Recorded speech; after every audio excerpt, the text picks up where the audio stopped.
감사주일인데 우리 지난주일 오늘 감사주일을 또 준비하면서 지난주일 날에도 우리 감사에 대한 말씀을 함께 나누었고, 그래서 지난주일에도 오늘 또 이 설교 본문이 똑같습니다. 시편 95편 1절 2절 100편 4절 5절.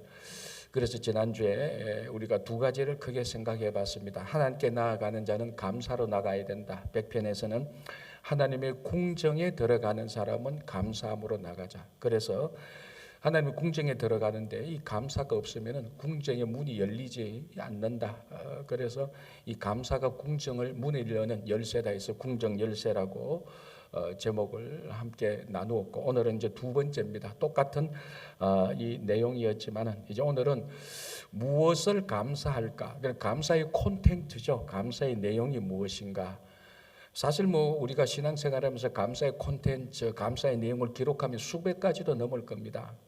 자세하게 따지자면 수백 가지가 충분히 넘죠.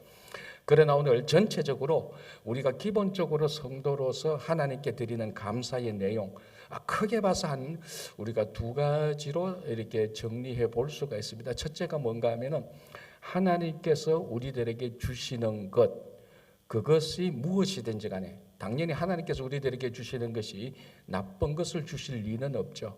그런데 때로는 우리 눈에는 이상하게 보이기도 하고 나쁘게 보일 수도 있다는 겁니다. 고난이나 슬픔이나 이런 것들이 있지 않습니까? 그러나 나중에 알고 보면 하나님께서 우리에게 결코 나쁜 것을 주신 적은 한 번도 없었다라는 것을 지금까지 우리의 고백이고 경험입니다. 그래서 하나님께서 주시는 그 어떤 것이라도 우리가 감사를 하자는 겁니다. 자, 하나님께서 주시는 건 뭡니까? 이 공기. 이건 진짜 다 공짜로 주는 것 아닙니까? 공기, 아름다운 자연, 그리고 우리의 생명과 건강, 가정을 주셨고, 교회를 주셨고, 일자리를 주셨고, 물질을 주셨고, 때로는 많은 사람들이 나를 존경할 수 있도록 때로는 인기도 주셨고, 하나님께서 주신 것도 우리가 따지자면 수십 가지, 수백 가지가 될 겁니다. 그러나 우리가 하나 눈에 보이지 않는 하나님께서 주신 것이 있는데, 그게 뭔가 하면 현재 우리가 처해 있는 이 형편이라는 겁니다. 처해 있는 이 상황도 하나님께서 허락하신 것입니다. 궁극적으로. 그냥 하나님께서 허락해서 궁극적으로 우리가 이런 형편에 처해 있다면 이것 역시 하나님께서 우리들에게 주신 환경, 형편 또는 상황이라는 겁니다. 이것도 감사하자는 겁니다. 지금 추수감사주일이지만 내 상황이 그렇게 감사할 형편이 못 된다, 이런 분들 분명히 있죠. 충분히 있죠. 그러나 그 형편, 지금 우리가 처해 있는 이 상황도 하나님께서 주신 것이고 하나님께서 허락하지 않으시면 이 상황이 우리들에게 일어나지 않는 겁니다. 자, 우리 믿음의 선진들이 항상 기쁘고 좋은 모든 이 감사할 조건에서만 감사드린 거 아닙니다. 오히려 감사할 수 없는 조건, 인간적인 눈으로 봤을 때 이건 감사가 안 되는데도 감사가 드리는 그런 믿음의 선진들이 답니다, 사실은. 자, 빌립보서 4장 11절 12절, 우리가 너무 잘 아는 구절인데 제가 먼저 한번 읽어드리겠습니다. 내가 궁핍함으로 말하는 것이 아니니라. 어떠한 형편이든지 나는 자족하기를 배웠노니 나는 비천에 처할 줄도 알고 풍부에 처할 줄도 알아.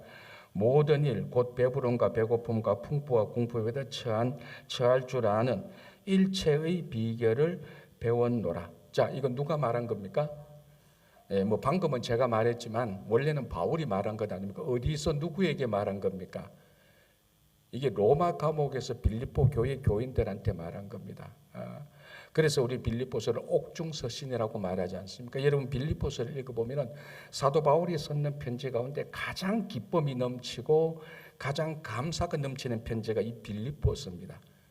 근데 이게 감옥에서 이런 편지를 썼다고 믿기 어려워질 만큼 그 깊은 감사와 하나님에 대한 신뢰와 기쁨을 선포하고 있습니다. 어느 누가 감옥에서 그런 말이 나오겠습니까? 그러나 사도 바울은 자기가 감옥에 처해진 상황, 그리고 사도 바울이 잘못해서 범죄를 저질러서 감옥 간 거 아니지 않습니까? 복음을 전하다가 감옥에 들어간 겁니다. 근데 하나님께서 빨리 감옥에서도 안 빼주고 계속 감옥에 남아 있는 겁니다. 인간적으로 억울하고 서글프죠. 그럼에도 불구하고 바울은 무슨 생각이 있었는가 하면은 이 형편도 하나님께서 내게 주신 형편이라는 겁니다. 그래서 여기서도 보면은 말하지 않습니까? 어떠한 형편이든지 나는 자족하기를 배웠다. 어떠한 형편. 그래서 바울이 말한 어떠한 형편은 배가 부른 것, 배가 고픈 것, 추운 것, 따뜻한 것, 슬픈 것, 기쁜 것, 이 모든 것을 다 하나님께서 내게 주신 것, 그 형편 가운데서도 자족하기를 배웠다. 자족할 줄 안다는 것. 만족이죠. 자, 여러분, 한 사람의 감사가 어디에서 나오는가 하면요, 만족에서 나옵니다. 이 형편이 사람들이 보기에 좀 어렵고 힘들다 할지라도 그래도 그 형편이 만족이 되면요, 감사가 나오는 겁니다. 이제 감사는 만족에서 나오는 겁니다. 자, 이 만족은 하나님, 우리가 성도의 만족, 세상 사람이 아니고 성도의 만족은 하나님께서 내게 주신 것에 대한 만족입니다. 물질적인 것뿐만 아니라 형편, 이것도 똑같은 것이죠. 한 톨스토이를 굉장히 존경하는 무명 작가가 톨스토이한테 이렇게 말했습니다. 선생님, 당신은 참 행복하고 좋겠습니다. 왜 하니까 당신은 이 모든 사랑하는 일들, 이 좋은 것들을 다 가졌지 않습니까? 그 얘기를 듣고 톨스토이가 이렇게 말했다는 거 아닙니까? 행복하다는 것은 맞다. 지금 내가 굉장히 행복하다는 건 맞는데 내가 좋아하고 사랑하는 일들을 다 가져서 행복한 게 아니고 나는 내가 가지고 있는 것들을 다 사랑하고 좋아하기 때문에 행복하다고 말을 했어요. 그게 그거 같죠? 그게 아닙니다. 완전히 다른 거죠. 완전히 다른 거죠. 일반적으로 세상 사람들은 내가 원하는 조건, 내가 원하는 것을 다 가지면은 만족하고 행복하다고 합니다.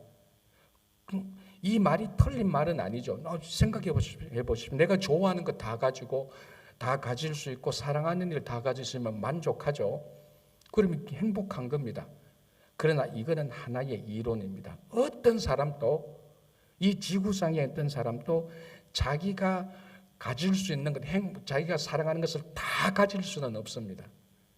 그러나 지금 내가 가지고 있는 이 형편이 부족하고 다른 사람과 비교해 본다면은 연약하다 할지라도 여기에 만족한다면은 거기에서 뭡니까? 감사가 나오고 감사가 나오면은 행복이 나오는 겁니다. 그게 오늘 이 사도 바울의 이야기입니다.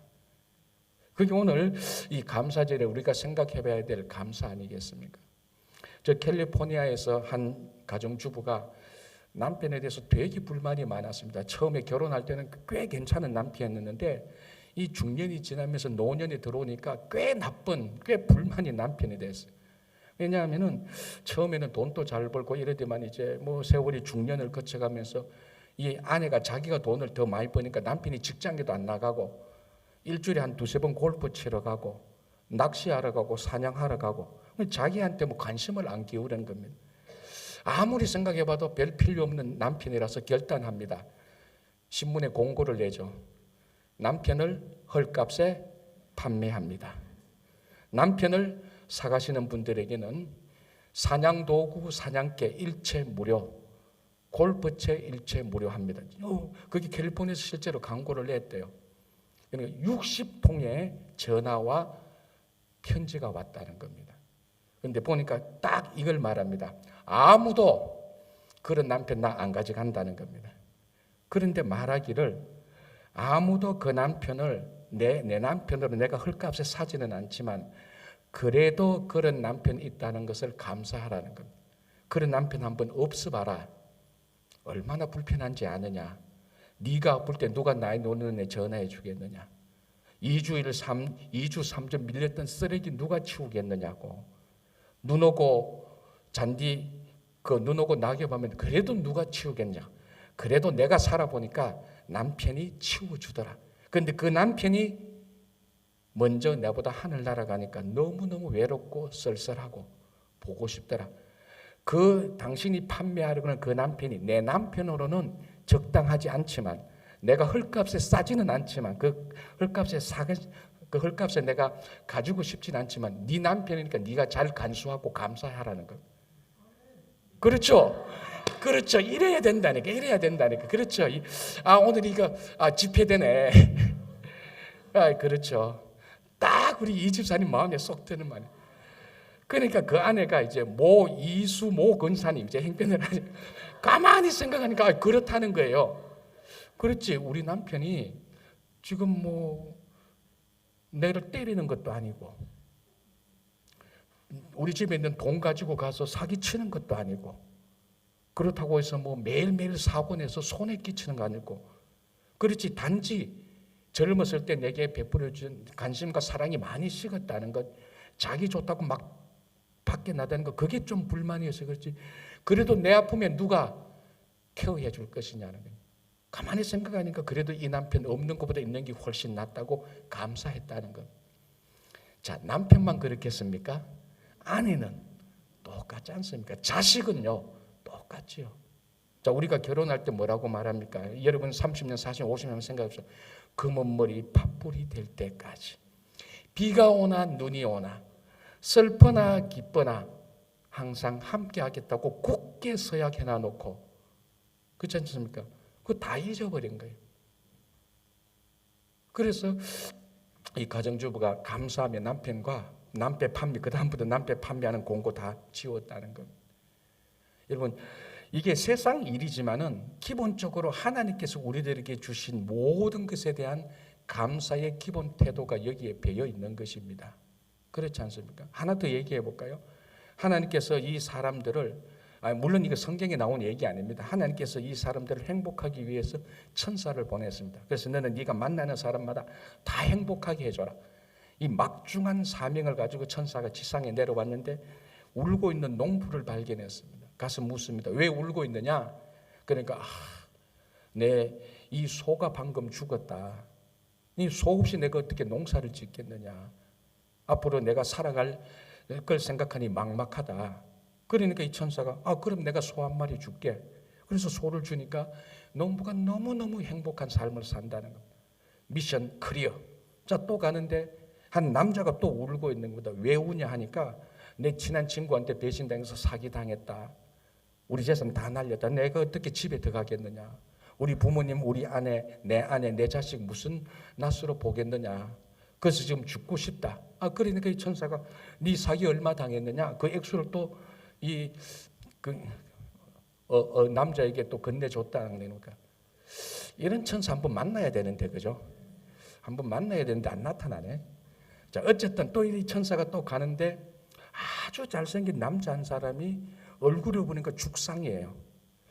저렇게 잘생긴 얼굴을 가지고 왜 인상을 저렇게 써내서 가서 물었습니다. 당신 뭐하고 왜 있는데 왜 이리 지금 얼굴에 그늘이 있느냐 하니까 이 남자가 나는 시인이다. 그런데 행복하지가 않다는 겁니다. 그래서 천사가 물었습니다. 너 그럼 뭐가 부족하냐 하니까 부족한 게 없대요. 다 가지고 있대. 잘생겼고 건강하고 아름다운 아내가 있고 좋은 가정이 있고 학력이 있고 사람들한테 인기가 있고 다 가지고 있대. 부족한 게 없대. 그런데 행복하지 않다는 거예요. 당신이 날 좀 행복하게 해달라는 거예요. 이 천사가 이게 대책이 없어요. 뭐 모자라는 게 없잖아. 다 가지고 있잖아. 그런데 행복하지 않다니까 이거 어떻게 합니까? 고민이 된 거예요. 큰일 났다. 미션이 클리어가 안 되는 거예요. 그래서 천사가 아이디어를 냈습니다. 어떤 아이디어? 여러분 같으면 어떻게 하겠습니까? 이 사람이 가지는 걸 다 뺏어가 버렸어요. 그날부터 이 시인은 욥처럼, 성경의 욥처럼 진짜 거지 중에 상거지가 되고 죽을 날을 오늘 내일 하는 겁니다. 건강도 가져가고 모든 재산 다 가져간 거예요. 이 사람의 모양이 아닌데 짐승처럼 곧 오늘 내일 죽어가는, 짐승도 그런 짐승이 없을 만큼 그렇게 살아갑니다. 한 달 뒤에 천사가 다시 나타났어요. 뺏었던 거 다시 그대로 다 돌려줬어요. 그러니까 이 시인이 너무너무 좋은 거예요. 너무너무 좋고 뺏었던 거 다시 주는데 너무너무 감사한 거예요. 행복한 삶이 시작되는 겁니다. 여러분, 이건 뭐 다 아는 얘기 아닙니까? 우리가 많이 가져서 감사할 수도 있지만 기본적으로는 많이 가져서 감사한 거 아니잖아요. 자, 우리가 살다 보면은 하나님께서 어떻게 보면 진짜 하나님께서 어떤 집사님에게는 은혜를 많이 주신 것 같아. 근데 어떤 집사님은 이 A 집사님보다 은혜를 좀 덜 준 것 같아. 비교해보면, 비교해서는 안 되지만 그래도 보이지 않습니까? 아니, 이 A 집사님은 자녀들도 다 잘 돼, 남편이 착해, 남편이 뭐 부족한 거 없어, 재정적으로도 다 좋아, 다 똑같이 신앙생활 잘하는데, 근데 B 집사님은 좀 모자래. 하나님께서 왜 B 집사님한테 은혜를 덜 줄까? 누가 더 행복할까? 그건 아무도 모르죠. 답은 있습니다. 뭡니까? 하나님께서 주신 것을 감사하는 사람이 행복하죠. 많이 받았냐 적게 받았냐, 그거는 여러분 진짜로 신앙 안에서 안 중요합니다. 작게 받아도 그 감사를 많이 하면 감사하는 만큼 행복한 겁니다. 여러분, 그 인도의 시성 타고르이 이런 말을 했습니다. 감사의 분량만큼 행복해진다는 것. 나도 이런 말 할 수 있었는데 타고르이 먼저 말해가지고, 진짜 그렇잖아요. 감사하는 분량만큼 행복해지는 거예요, 사람이. 자, 우리 지난 주일날 우리 허범기 목사님 부흥회 할 때 참 마음속에 들어오는 말을 많이 했었어요. 그냥 뭐 금말이 아니고, 제가 인상 깊게 들었던 말 중에 하나가 이겁니다. 여러분 혹시 기억나십니까? 우리 성도가 하나님한테 복을 받았는데 행복하지 않는 것이 불행이다 그랬습니다. 기억납니까? 여러분들은 그 말을 못 들으신데, 저는 여기 앉아서 딱 나도 아는 내용인데 그렇구나, 저는 굉장히 인상 깊게 들었습니다. 우리가 하나님한테 다 복 받은 사람들 아닙니까? 그런데 행복하지 않은 사람들이 있다는 게 그게 불행이라는 거죠. 이 불행은 어디서 나옵니까? 하나님께서 우리에게 안 줘서 불행입니까? 우리가 안 받아서 불행입니까? 아니잖아요. 하나님께서 우리에게 주셨고 우리 다 받았습니다. 그런데 왜 행복하지 못하느냐? 이게 불행입니다. 왜 행복하지 못합니까? 감사가 빠졌으니까 그런 거예요. 감사가 빠졌어요. 내 형편, 이거 하나님께서 허락하신 것 아닙니까? 우리 가정, 그리고 교회, 여러분들의 일터 다 하나님께서 허락하신 겁니다. 하나님께서 주신 복입니다. 이게 행복이 될지 불행이 될지는 이제는 하나님의 소관이 아니에요. 하나님의 소관은 끝났습니다. 하나님은 우리에게 행복할 수 있도록 다 주셨어요. 이제 행복할 것이냐 불행으로 살 것이냐, 그건 우리 소관입니다. 그게 오늘 궁정 열쇠죠. 뭡니까? 감사하면은 행복으로 가는 겁니다. 여러분, 모든 인간의, 그게 예수를 믿든 안 믿든 모든 인간의 궁극적인 이 땅에서의 관심은 사실은 행복입니다. 성도의 행복은 성도의 행복은 세상의 행복하고 기준이 다르고 그 가치와 목적이 달라서 그렇지 행복은 똑같습니다. 성도의 행복은 하나님께서 주신 것에 대해서 감사할 때 거기에 성도의 행복이 있습니다. 우리 가정, 가정은 우리 자식이나 부모님이나 배우자들이죠. 일터, 교회, 그 외에 수없이 많은 것들 하나님께서 주신 것으로 여러분 감사하시기 바랍니다. 자, 두 번째 감사해야 될 것은요, 하나님께서 우리를 선택하신 것에 대해서 감사하시기 바랍니다. 하나님께서 우리를 구원하시기로 하나님께서 하나님의 거룩한 사랑과 섭리 안에서 작정하셔서 하나님께서 우리를 선택했습니다. 자, 이거를 우리 관점에서 보면은 하나님께서 우리를 선택하시는 것이 먼저고 이게 본질이지만 우리 관점에서 보면은 하나님의 선택을 우리가 또 선택한 것입니다. 그렇지 않습니까? 하나님께서 우리를 불렀는데 거기에 부르심에 응답하지 않고 딴 길로 가는 것, 그건 하나님을 선택하지 않은 겁니다. 그래서 이걸 퉁쳐서 말하면 하나님의 선택이죠. 하나님이 우리를 먼저 선택해 주셨고 그 선택을 우리가 기쁜 마음으로 선택한 겁니다. 우리 요한복음 15장에 너희가 나를 택한 것이 아니고 내가 먼저 너희를 택했다라고. 하나님께서 우리를 선택하신 것에 대해서 감사하시기 바랍니다. 자, 지금 전 세계적으로 가장 지금 이슈가 뭡니까? 이스라엘과 하마스 전쟁 아닙니까? 자, 이스라엘은 어디서부터 어떻게 시작하는 국가입니까? 어디서부터 어떻게 시작하는 게 이스라엘의 처음이라고 봅니까? 우리도 그렇고 성경도 그렇고 지금 이스라엘 사람도 똑같이 인정하는 게 창세기에 나오는 하나님이 아브라함을 부르신 것에서 이스라엘의 시작으로 봅니다. 그래서 아브라함은 유대교, 기독교, 이슬람교 다 자기들의 믿음의 자기 조상의 원조라고 보지 않습니까? 자, 하나님께서 갈대아 우르. 자, 지금 갈대아 우르가 옛날에 그 바벨론 문명 발상지 아닙니까? 종교와 산업의 중심지. 자, 여기에 있는 아브라함이란 한 사람을 75살에 불러냅니다. 이게 하나님의 선택이죠. 하나님의 선택. 하나님께서 그 당시 수없이 많은 사람 가운데 갈대아 우르는 아브라함을 하나님께서 선택하셨습니다. 그래서 선택했기 때문에 불러냅니다. 그때 나이 몇 살? 75살을 불러냅니다. 내 고향, 내 친척, 내 아버지 집을 떠나 내가 너에게 지시할 땅으로 가라. 이때부터 아브라함은 75살 때부터 하나님께 의하여서 선택받은 자의 삶을 살게 됩니다.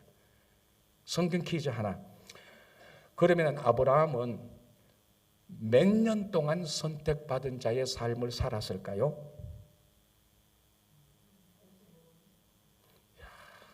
이래 내면 이제 헷갈리죠. 아브라함 그럼 몇 살에 죽었습니까? 175살. 네, 그럼 175살에 죽은 아브라함은 몇 세 때 부름을 받았습니까? 75살. 그럼 몇 년 동안 선택받은 자의 삶을 살았습니까? 딱 100년. 100년 선택받은 자의 삶을 살게 됩니다. 그 중에 중요한 내용들이 창세기 12장부터 25장까지 나오죠.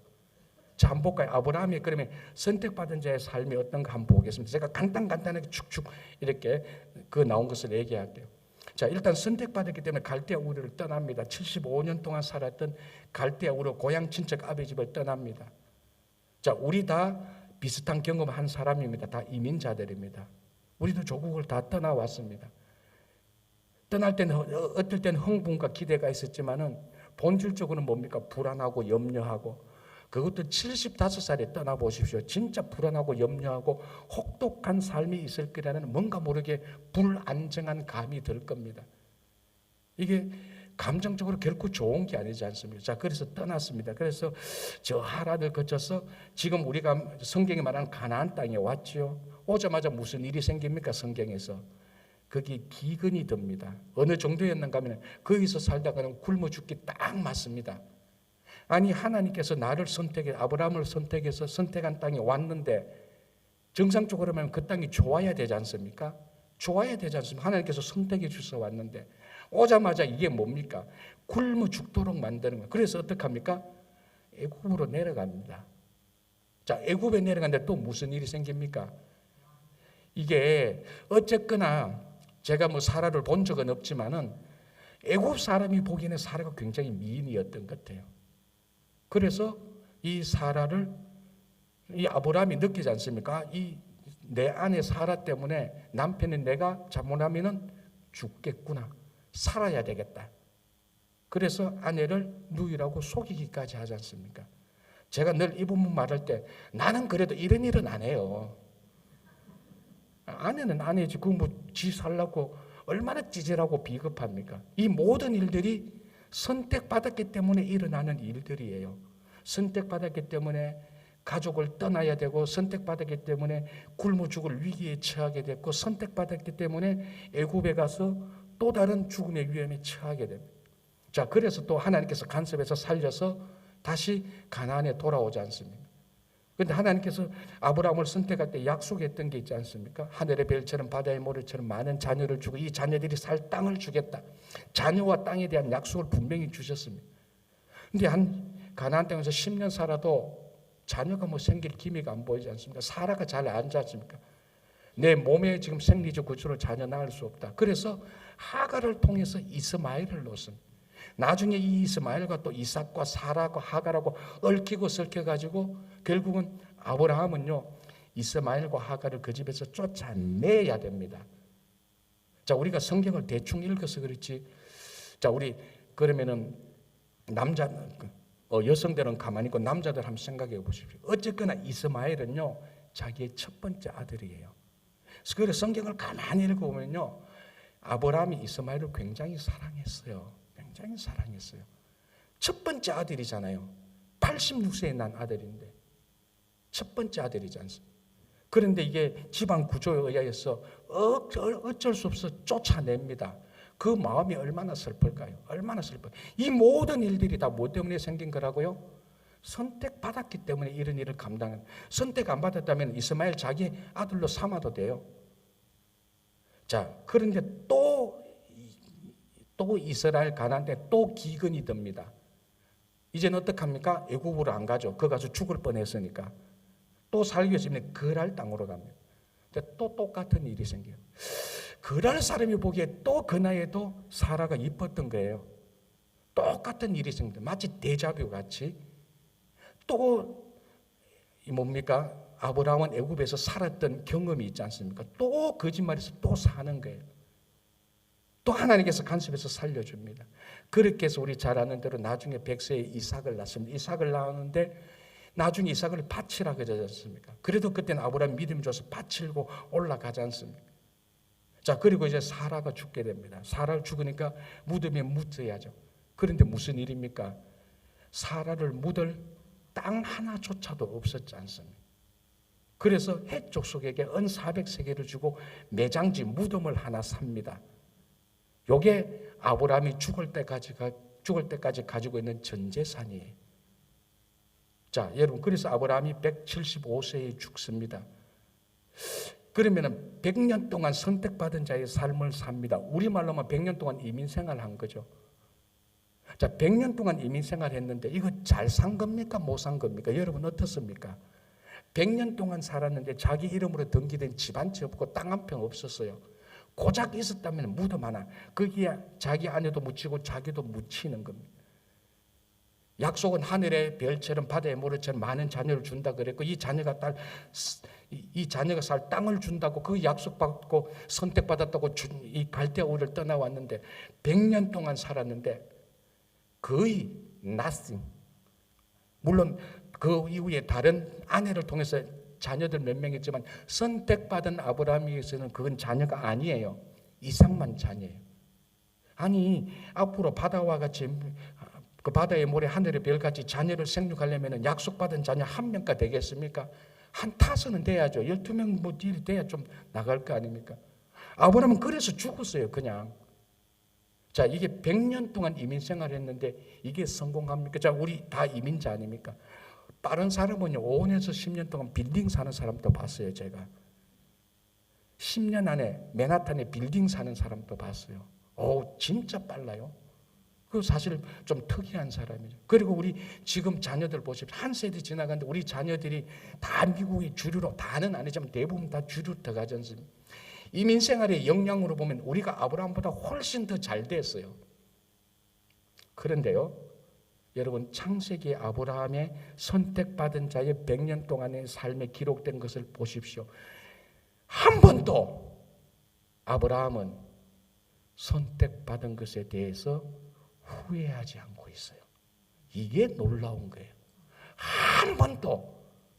갈대아우르 그 얼마나 좋은 땅입니까? 75세 우리 전생에 의하면은 우상 만드는 자의 집안입니다. 잘 사는 거예요. 종교적으로 잘 사는 거예요. 나쁜 행편이 아니에요.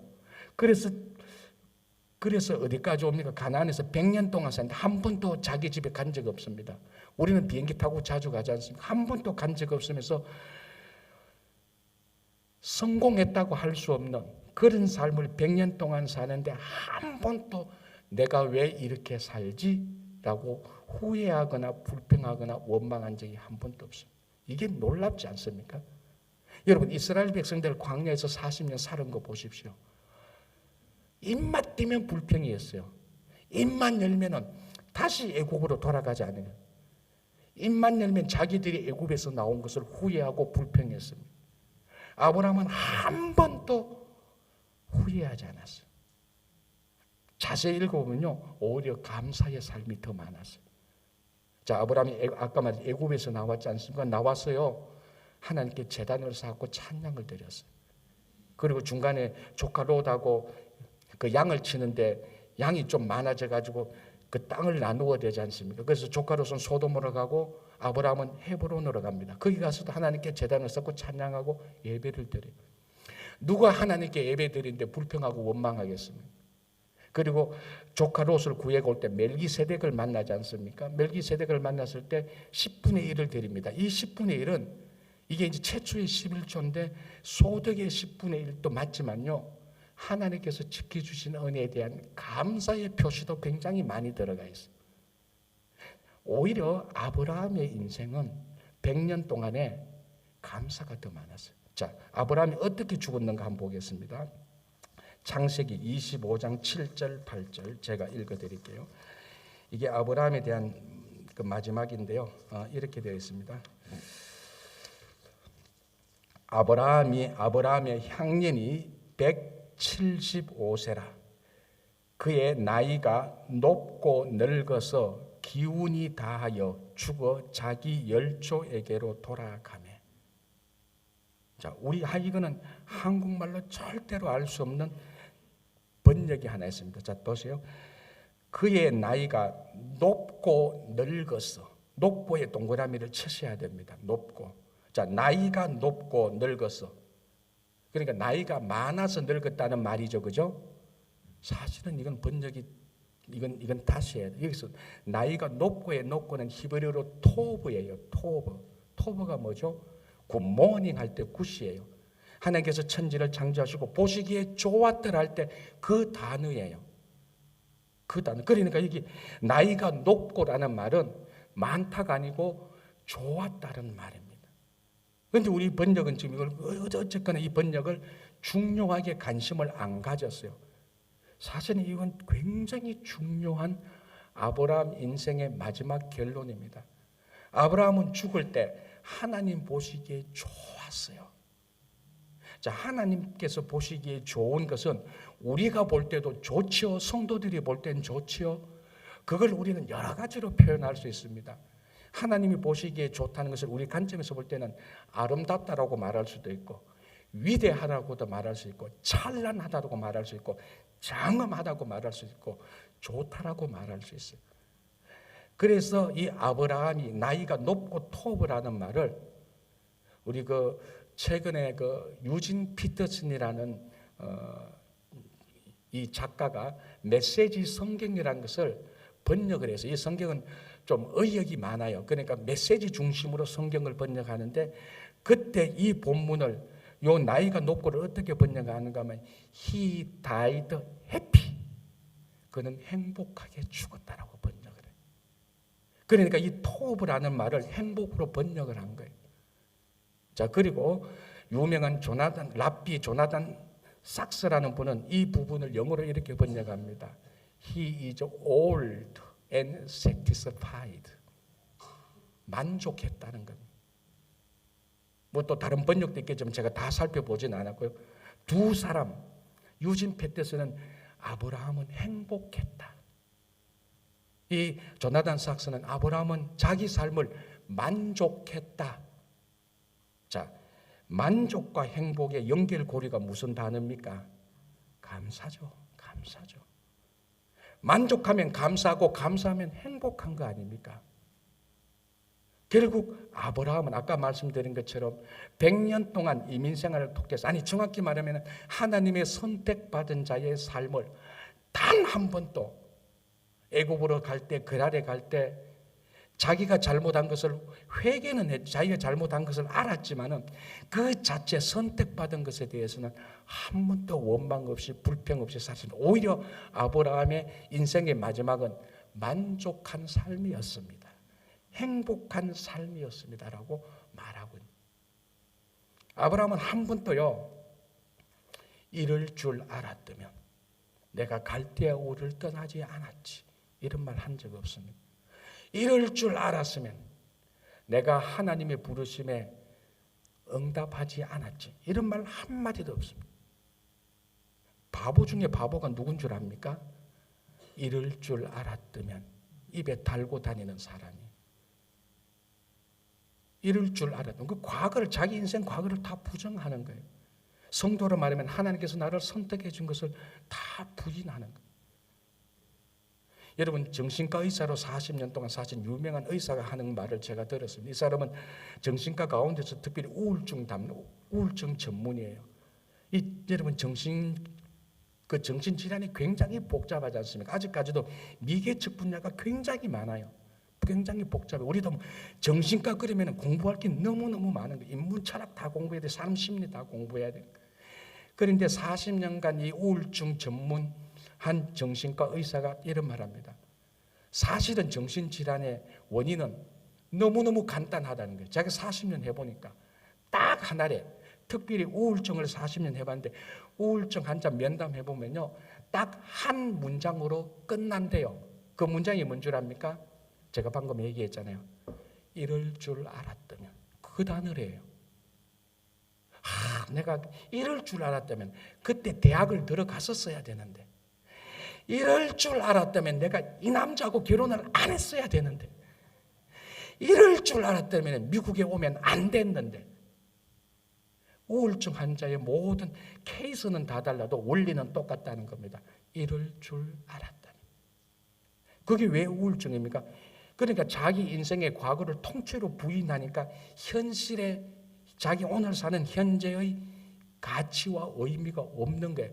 뭘 해도 기쁘지 않은 거예요. 내가 그때 그거 안 했는데 거기에 딱 매여가지고 이럴 줄 알았다면 그때 안 해야 되는. 자, 요거를 아브라함에게 한번 딱 적용시켜 보십시오. 아브라함은 애굽에 기근이 들어서 애굽에 갈 때 우리 같으면 그런 말 했을 겁니다. 이럴 줄 알았다면 갈대아우르에 있을 걸. 내 나이 75세에 무슨 부귀 영화를 누리려고 이민 와가지고 애굽으로 가냐. 그런 말 하고도 남았죠. 그랄에 갈 때는 더 했겠죠. 진짜 이럴 줄 알았다면. 그게 아까 말씀드린 이스라엘 백성들이 출애굽 광야 때 그랬죠. 우리가 여기서 이럴 줄 알았다면 애굽에서 그냥 종살이하면서 고기나 먹고 있지. 똑같습니다. 이게 왜 중요한가면요. 왜 중요한가면요. 방금 말씀드린 것처럼 이럴 줄 알았다면 그렇게 말하는 순간 우리의 과거가 다 부정되기 때문에 오늘 삶의 의미가 없어요. 여러분 지금 삶에 낙이 없고 의미가 없습니까? 한번 생각해 보십시오. 내가 지금까지 살아온 인생에 의미가 없고 그때 왜 그랬을까? 그때 잘못했기 때문에 지금 이 결과가 아니야. 그러니까 오늘에 살고 있는 이 오늘이 자기가 볼 때는 의미가 없고 나쁜 오늘이에요. 나쁜 하루예요. 감사가 없죠. 우울하죠. 짜증나죠. 그래서 하나님께서 주신 과거의 삶을 통째로 부인하고 선택을 통째로 부인하고 오늘의 삶을 의미 없게 만드는 거예요. 그래서 앞으로 살아가는 미래에 아무런 낙이 없습니다. 그래서 이게 심해지면은 어떻게 됩니까? 자살하는 거죠. 삶의 의미가 없어요. 아브라함을 보십시오. 죽을 때 행복했다. 만족했다. 여러분 이게 감사 아닙니까? 자, 아브라함의 이름 뜻이 뭡니까? 열국의 아버지예요. 모든 아버지들의 표상입니다. 우리가 이 아브라함의 감사의 삶을 오늘 감사주일을 하면서 하나님께서 우리를 선택해 준 것에 대한 지난날의 삶에 감사를 할 때 오늘이 살아나는 겁니다. 진짜 오늘이 있고 오늘이 살아나면 앞으로 미래가 희망찬 겁니다. 살 의미가 있는 거예요. 딱 하나 마지막으로 우울증 환자가 감사하는 거 본 적이 있습니까? 없습니다. 절대로 없습니다. 그래서 이렇게 결론 내려도 틀리지 않죠. 우울증은 감사하면 치유된다는 겁니다. 그렇지 않습니까? 우린 감사할 이유가 있잖아요. 하나님께서 다 주셨고 하나님께서 우리를 선택해 주셨어요. 이 감사함으로 하나님 앞에 나아가는 오늘 하루가 되시기 바랍니다. 기도하겠습니다. 하나님 아버지, 추수감사주일입니다. 궁정에 나아갈 때, 하나님 앞에 나아갈 때 감사로 나갈 수 있도록 인도해 주시옵소서. 하나님께서 우리에게 주신 것 많다 적다를 떠나서 다 좋은 것 주셨는데 감사하게 하여 주시옵소서. 지나온 세월들 하나님께서 우리를 선택해 주셨고 하나님께서 우리를 구원을 주셨는데 아버지, 그것을 다 감사할 수 있도록 우리 마음을 성령께서 감동시켜 주시고 그 감사로 오늘 하루의 삶이 기쁨이 넘치고 미래에 대한 희망이 차고 넘칠 수 있도록 도와주시옵소서. 예수님 이름으로 기도합니다. 아멘.